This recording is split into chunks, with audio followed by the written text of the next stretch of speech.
All right, welcome back to another episode of Talking Tridents, a Mariners podcast. We are back after the end of the road trip, and after my co-host here said we would go. What's what was your prediction? I had predicted that they were going to go 6-1 against the White Sox That's and right. Astros combined, and Six, I couldn't have been much more wrong. six, 6-1, and now we're back after a 3-4 end of the road trip. Pretty Yeah, rough. the Two boys, they couldn't series. make it happen. They couldn't make it happen that there at the end. The pesky White Sox and the ever so pesky Astros were pesky. Yeah, the at least we won the White Sox series, but that series should not have been that tough. Those games should not have been that close. I mean, we could have easily swept that series. Well, you go from sweeping the Padres to winning 2 out of 3 against the White Sox, which should have been 3 out of 3, but they got dominated in Game 2 for some reason, and then an Yeah. Astros series where I think every single game was determined by one run, right? And No, not it's one just run, because yesterday was 5-3, and oh, that's then right when we won the the Cal Raleigh Friday save. game was also 5-3. No, not. Oh, wait a second. No, the first game we lost 2-9. Second game we lost 5-3. Third game we lost 1-2, and then we lost 3-5 yesterday. Yeah, Or yeah, yesterday. the games So with the Astros are always close. I mean, the teams are in yeah, two very different spots, right? The Astros are kind of coming down from their really dominant decade, and the Mariners are trying to find what they are going to be for the next decade. Um, but we yeah. saw some really good offense on the Astros side. Jose Altuve was as good as he's been all season. This series against us naturally, Of and he course. even made some really good plays at left field. We saw him hose Cal Raleigh at the plate. We saw him hit 2 home runs I in mean, the Crawford boxes. It's just that was he just a shouldn't have rough been series. sent anyway, but yeah, Yeah, especially because I'm sure you were that was watching it, but rough. he was standing in the middle of second and third, debating whether to get a go or not if the ball Yeah, was going to be caught. Why are you sending him yeah, after that? But yeah, exactly. Yeah, he was rounding. He was just rounding third when Jose Altuve was like making the throw. It was literally, that was bad. yeah. But No, yeah, it that was overall there was some highlights in that series. A lot of scuffles have been happening recently, but you end the long road trip 6-4. I think you still have to be happy with that. You would have loved to pick up another game or two on the Astros, but 6-4 is better than anything less. So, yeah, I mean it's still a winning road trip for sure, but it's mhm. just those that last series against the Astros is hard to swallow Yeah. after you know sweep of the Padres and then we still won the series against the White Sox, so that's fine. Mhm. But I at least wanted to split that series. I know it's only one game difference, but if we split the series, but I still wanted to at least go 2-2 in that series. So Before that series against the Astros, we were 3.5 ahead of them. Now they're only trailing us by 1.5. one and a Starting to half, feel a yeah, lot like last year, a much smaller sample size and a much smaller, narrower gap. But I mean, how does that make you feel yeah, going into this next homestand and into the next part of the season? I mean, we're over 50 games through now. yeah. I mean, it doesn't. It's good that we're still in first place, but it doesn't make me feel good because I'm Mhm. still scared of the Astros. They've been off to a slow start, but they have a lot of good players on that team and a lot of stars that have had slow starts. Like you mentioned, Altuve, slow Hmm. start, played good against us. Christian Walker, He, especially. yeah, Christian Walker especially, super slow start.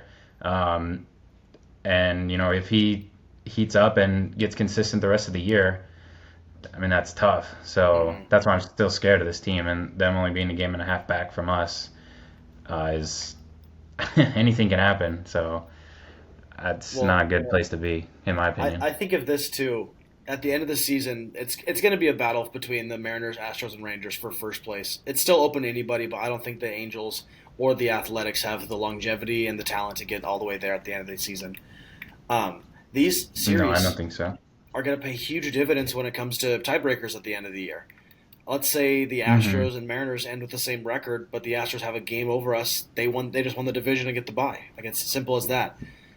Right. These games matter right now, obviously for our record, but ultimately we're playing for October. We're not just playing to win each series against them. It's a long term process. So Would Yeah. have led to split the series, grab the series, but you just hopefully next time you go to Houston, you have a different outcome. Yeah. I mean, that's very true, and that's a good way to look at it as well. Is think about those tie-breaking Hmm. games or series when it comes to later in the season. Because, yeah, like you said, I know no matter if we're in first place now, it's going to come down to us Hmm. three. So, yeah. Another thing to I don't think know. about We've too got. is, Go ahead. yeah, I Go was just ahead. gonna say the Astros. They look like they're playing to get first place. The Mariners are playing, and they happen to be in first place. I don't see a Mariners team out there that's taking advantage of every single piece. Dan Wilson's, as we know, have had some really questionable substitutions, especially a late Yeah. game substitution against the Astros, where Donovan Solano came in as a defensive substitute, Yeah. and it's little things like that change the game dramatically more than you anticipate. Yeah. That's very accurate. I'm still questioning, yeah, some of his calls, it, especially when it comes to like substitutions or pinch Hmm. hitting. Or I don't know. even throwing Legumina at the end of the game yesterday when he threw 2 innings the night before. Like, Yeah. just little Right. things like that cost you games, and we cannot afford to lose games. Yeah. Yeah. I mean, off the top of my head, I can 2 to 3 games already that we've lost just because of a questionable substitution by Dan Wilson in the late innings of a game. I mean, again, it could go either way. He doesn't make the Hmm. substitution, we still lose, or something. But it's just like, yeah, He did it's like, get thrown out for his first time as a Mariners yeah, manager, though. I know yeah, it wasn't really on the game. You couldn't see it. The cameras were. We were at a commercial break when it was happening, but that was interesting to see too because that pitch was clearly a strike.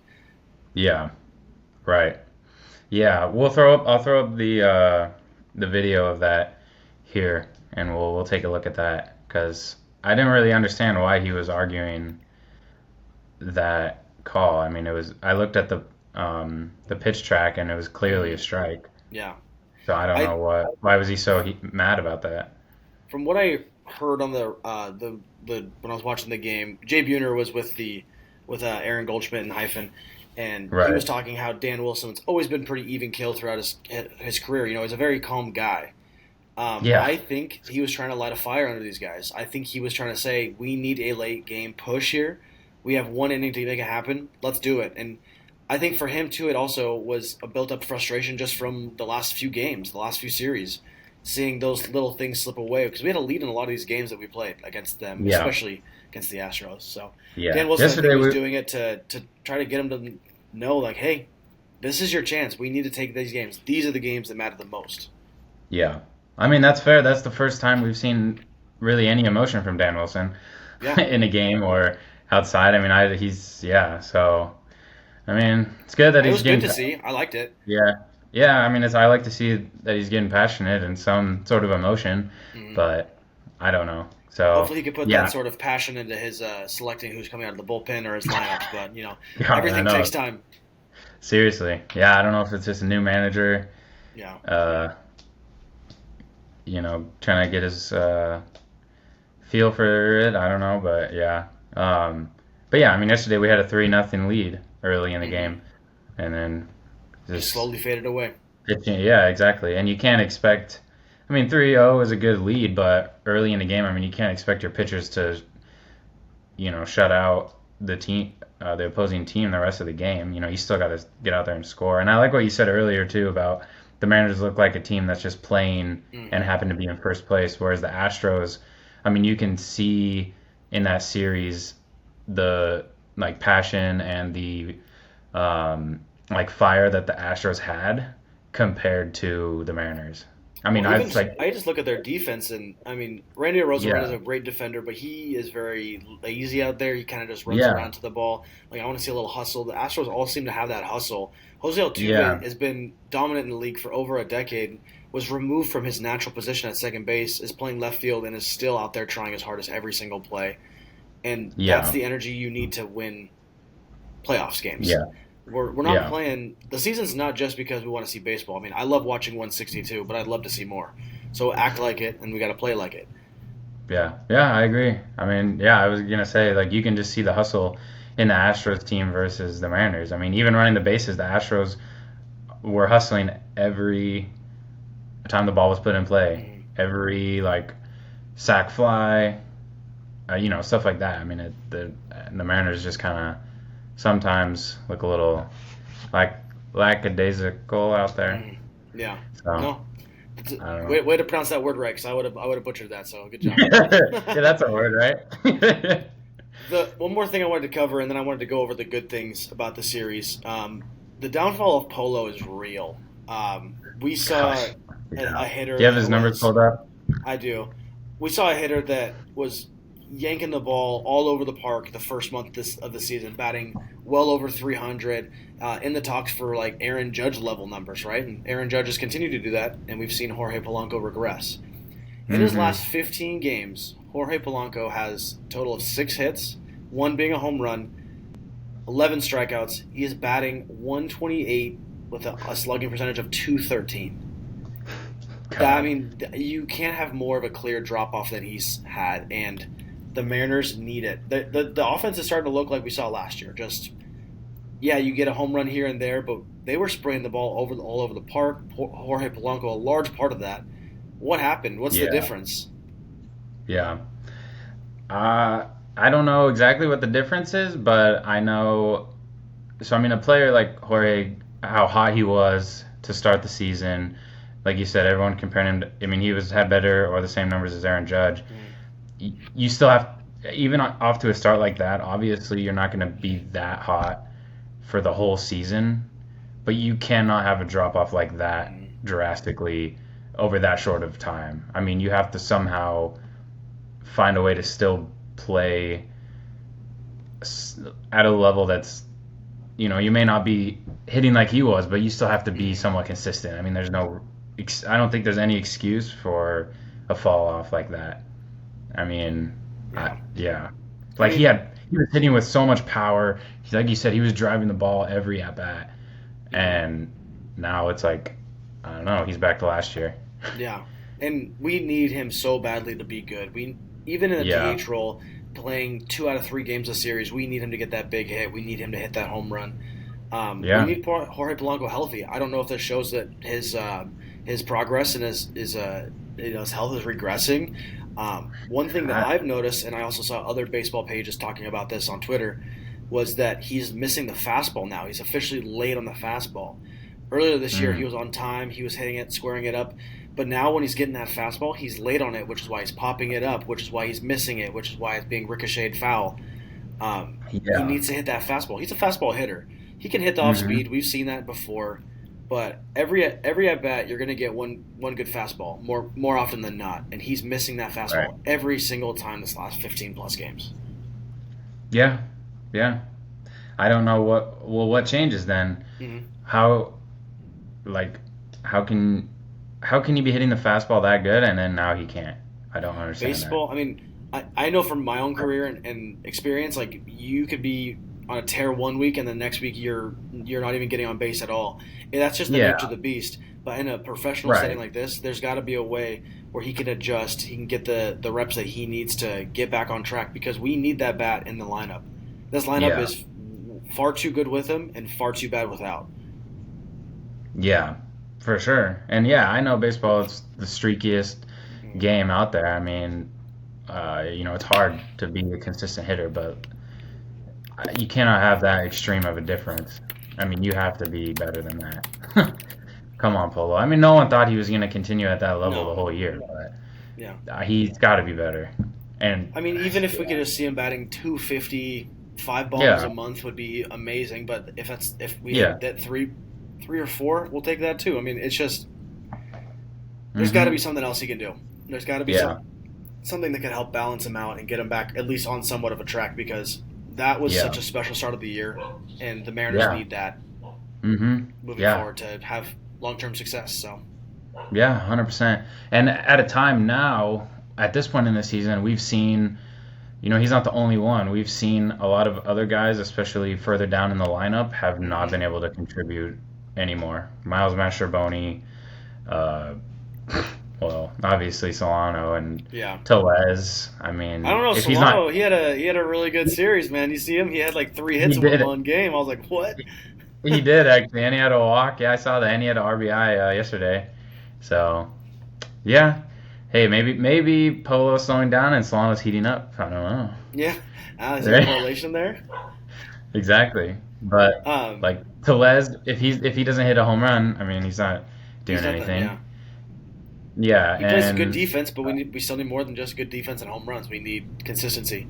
So yeah, and Tavares, I mean, he's okay, but we saw him he had a 3 hit game this series, I believe, and he had that uh, amazing catch out in right field that yeah, could have easily been a double, and who knows how many runs. I think there was 2 people on base. yeah, that was Um, yesterday. That was a nice catch. Yeah.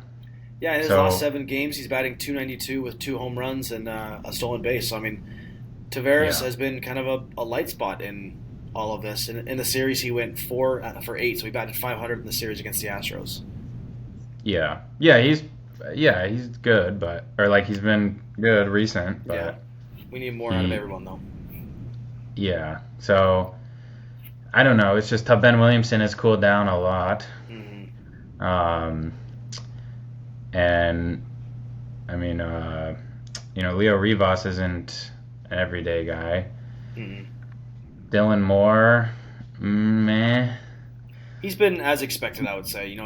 He's batting around that Yeah, 260 mark again. Still has pop in that bat, still playing multiple positions, but then I know there was yeah. that shuffle that Rivas gave him the other day, and at second base, and it bounced right off his glove. I mean, it's a close play, but for a Yeah, Gold Glover, you got to get that ball. I mean, that ball was at yeah, your chest, and you just missed it. So, yeah.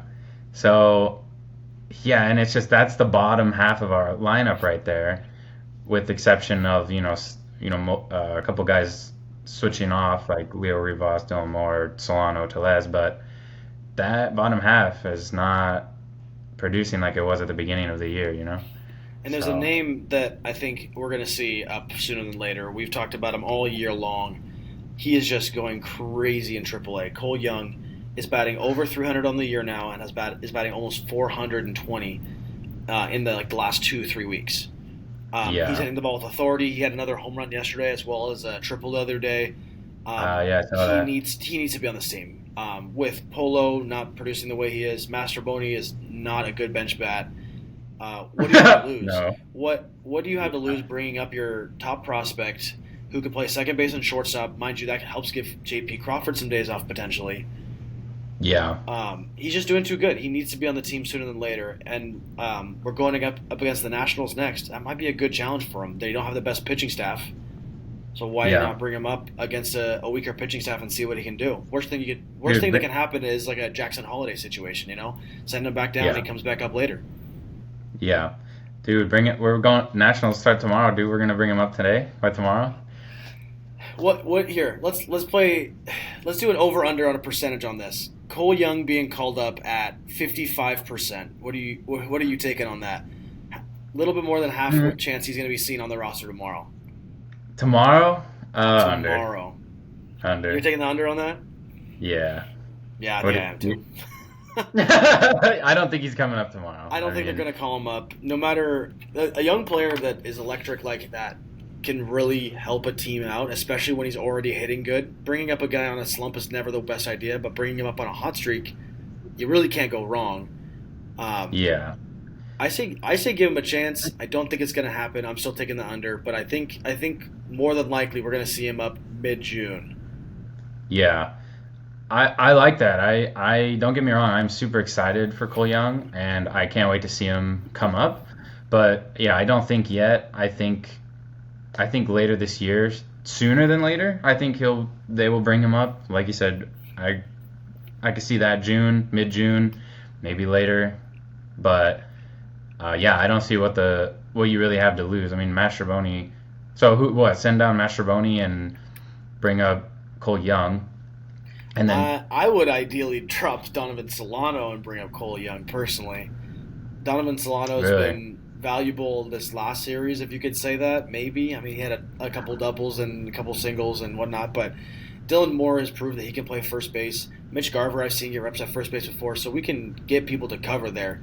We just need a guy who's going to come up and kind of like how Ben Williamson did. We saw him batting 300 for the first, 10 games after being called up.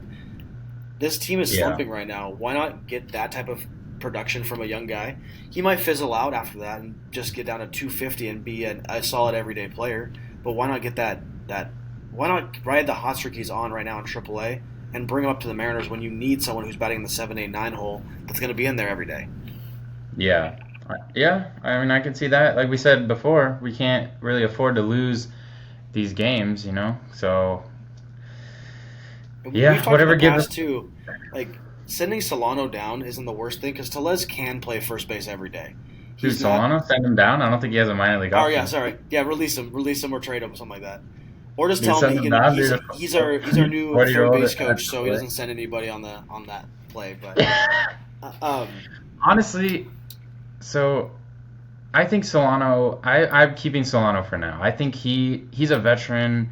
He's had a successful career, and I think he's more valuable even on the bench than Miles Mastrobuoni. To be honest, Mastrobuoni doesn't really. The thing I like about Mastrobuoni is he can play second, short, third, right field, left field, and he can run. Okay. Yes, but listen to this. If you bring up Cole Young, you now have Cole Young, JP, Dylan Moore, and Leo Rivas. Why do you need Miles Mastrobuoni?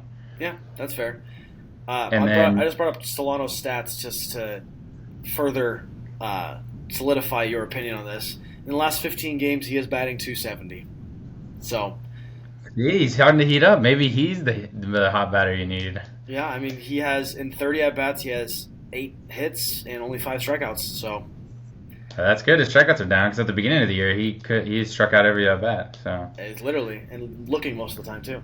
No, with that too. I mean, Miles Mastrobuoni, he might be able to benefit from some time in AAA too, seeing some pitching that's more, that's not quite as polished. Maybe getting some more regular playing time because obviously the Rainiers are going to need someone to slot into Cole Young spot. So maybe send him down, maybe get his confidence back up and see where he sits later on. But you're right, Leo Rivas is still an option. Dylan Moore's still there. So I don't hate that either. Miles Mastrobuoni might be the odd man out if Cole Young's brought up. I think he is because, and then if you get Luke Raley back eventually, I mean he can play can play right field and first if you need. So yeah, that would probably be the opportune time to maybe take a look at Solano and be like, do we really need you? Yeah, so I would get rid of Mastrobuoni, send him down. He can play in AAA, more of his speed. Yeah, and then later with that too, you don't lose Solano just outright. Because if you send Mastrobuoni down, you don't lose him either. So yeah, exactly. So, but I see Miles Mastrobuoni being valuable later in the year, closer towards like August, September, just because he's a good someone to have off the bench for like pinch runner stuff like that, and he can play all those versatile positions. But so. That's the only value I really see in him at this point. We've talked about a lot of the kind of the unfortunate things and the bad things that have happened this last road trip. But let's talk about one more thing. Let me circle. Wait, sorry to cut you off. So if you send down Mastrobuoni and you call up Cole Young and you keep Solano on the roster, Solano is a second baseman in the past. Solano, I think, can show Cole Young maybe some stuff as well. Oh yeah, use the veteran presence to give the young buck some options and maybe some tips and tricks. Yeah, I mean, same as that. You could say that about Polo too. Like he's a career second baseman.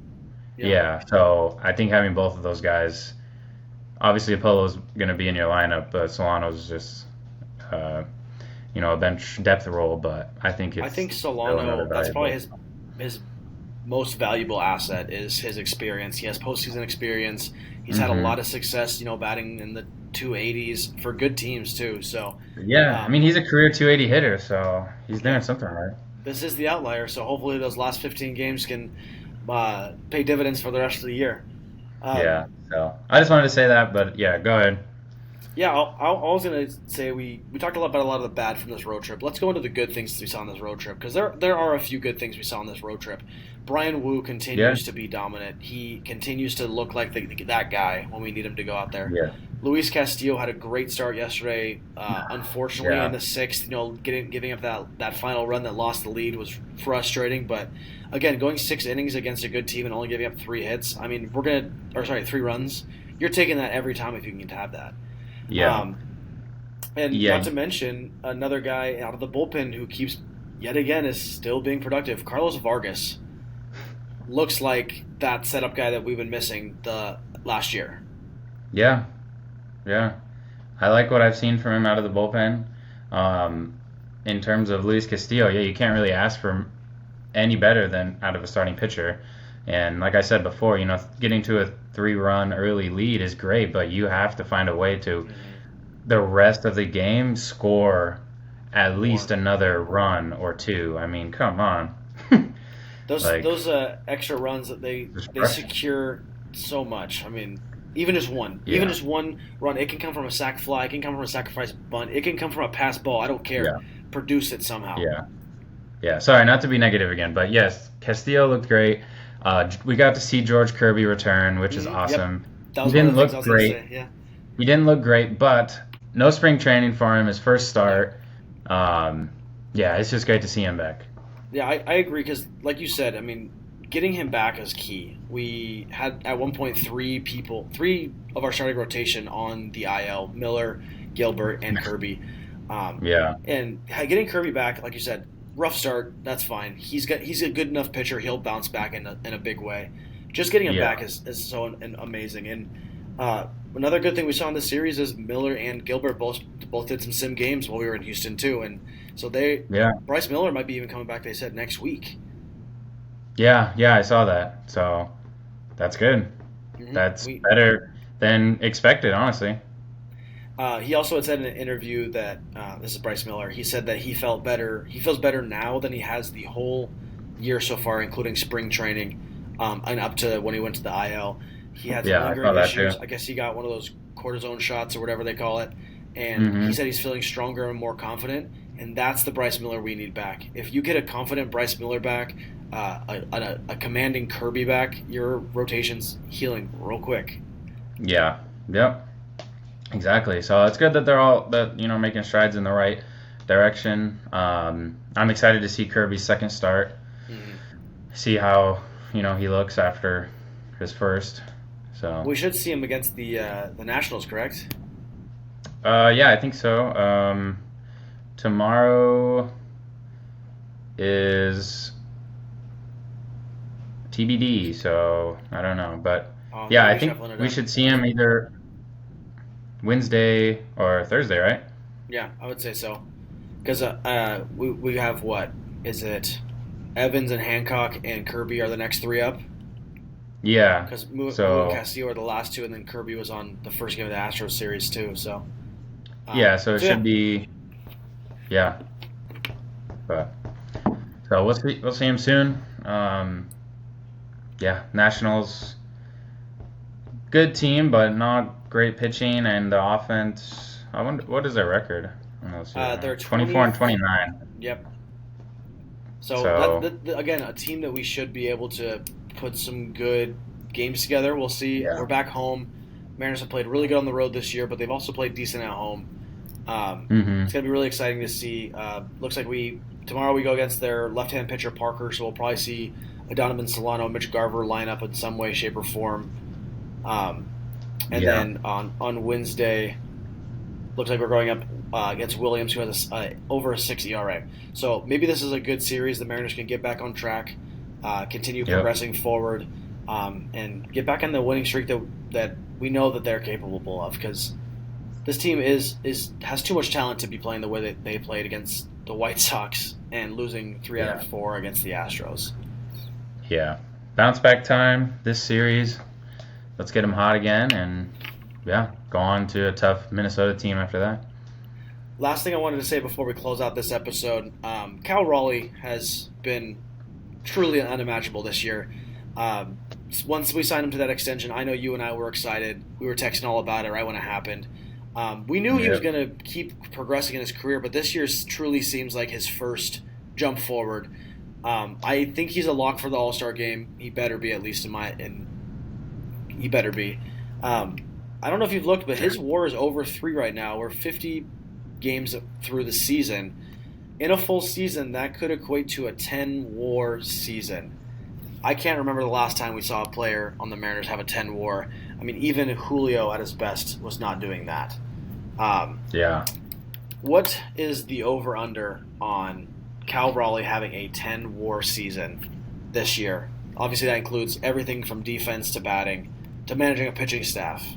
What do you think the probability of that is going to be? Yeah, I was going to say, it's crazy, too, because he's a catcher, so yeah, even better. I actually think that inflates his numbers a little bit because he has so much impact on framing of pitches, plays at the plate, all that type of stuff. I think so, too, but it's just nice to see that. Because, historically, catchers are usually not your best hitters, so. Yeah. But, anyway, back to the probability of him having a 10 WAR. Cal Raleigh has yet to disappoint, and he's always stayed pretty consistent defensively, obviously, and offensively. And especially this year, he has the power even more than last couple years. So, because right now he's batting .254, 17 home runs, 35 runs batted in. His OPS is still over 900, which that's if he's gonna hit this 10 number, it's got to keep going like that. Julio's rookie year was a 6.4 WAR. In the recent future or recent past, that's the best offensive year I think we've seen in the last 5+ years for the Mariners, right? So if Cal Raleigh could have a 10 WAR year, I don't even know what that looks like. His end numbers would be 45 plus home runs, batting .260 with a 950 plus OPS. I think it's achievable, but he's going to have to remain consistent as well as having a hot streak in there. We haven't even seen him. He's had one hot streak this year when he hit those 4 home runs in 4 games.